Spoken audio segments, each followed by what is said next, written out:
ভিক্ষুককে চাউল দিয়ে বিদায় দিলে কিন্তু আপনার জীবনে বিপদ আসতে পারে। অনেকেই আমরা ভিক্ষুককে চাউল দিয়ে বিদায় করে দেই।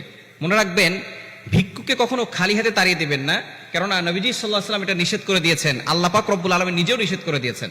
আল্লাহ পাক রব্বুল আলামিন নিজে বলছেন, কোরআন খুলেন 30 নম্বর পারা 17 নম্বর পৃষ্ঠার 8 নম্বর লাইন, সূরাতুদ দোহার 9 নম্বর আয়াতে আল্লাহ বলছেন, ফাআম্মাল ইয়াতীমা ফালা তাকহার, তুমি ভিক্ষুককে কখনো ধমক দিও না।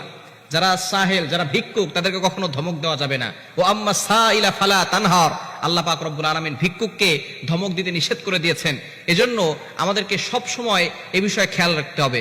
ফাআম্মাল ইয়াতীমা ফালা তাকহার ওয়া আম্মা সাইলা ফালা তানহার, আল্লাহ পাক রব্বুল আলামিন এতিম, অসহায়, মিসকিন, গরীব যারা আছে তাদেরকে তাড়িয়ে দিতে নিষেধ করেছেন।